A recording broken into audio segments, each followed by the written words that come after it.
What appeared to be a tragic trekking accident in Maharashtra's Lohagad fort has now turned into a sinister murder mystery. 26-year-old Ketan Agarwal, son of a prominent Pune-based real estate businessman, died on June 18 after falling nearly 400 feet into a gorge. At the time, his fiancée, Samah Qundeel, told authorities that he had slipped while taking photographs during a visit to the fort. But less than a week later, Pune Rural Police arrested Goyal and her alleged lover Chetan Chaudhary, accused them of conspiring to kill Agarwal by pushing him off the cliff. Hello and welcome to ThePrint. I am Samah Qundeel and let's take a closer look. According to investigators, the incident was not an accident but a planned murder. So how did police arrive at the conclusion? The first doubts emerged from Agarwal's family. Initially, authorities registered the case as an accidental death. However, family members questioned that version of events. They told investigators that Ketan was an experienced trekker who was familiar with the terrain and unlikely to have accidentally fallen in such circumstances. Police also found inconsistencies in Goyal's account of the incident.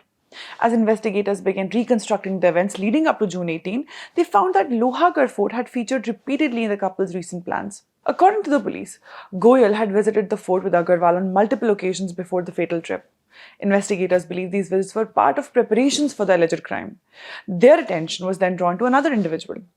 CCTV footage from the area showed a young man wearing a hoodie and moving around the fort premises on the day of the incident. Investigators found his presence unusual and began tracing his movements.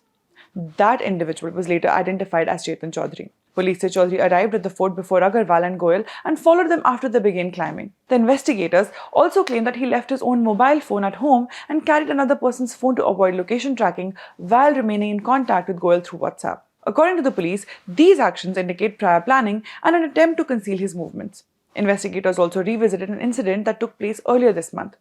Agarwal and Goyal had planned to travel to Bali on June 6 for a pre-wedding photo shoot. The trip was cancelled after Agarwal discovered at Mumbai airport that his passport was missing.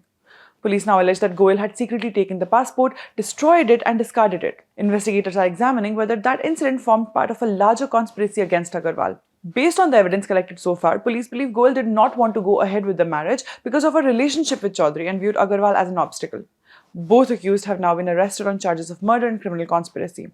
Investigators are also examining whether the incident in Lohagad fort was the culmination of multiple attempts to kill Agarwal. Police say they are probing whether there were earlier unsuccessful efforts before the alleged murder on June 18.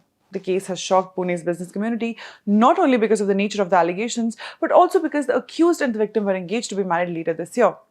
For now, the focus of the investigation remains on establishing the full sequence of events and determining whether the alleged conspiracy extended beyond the fatal incident at Lohagad fort.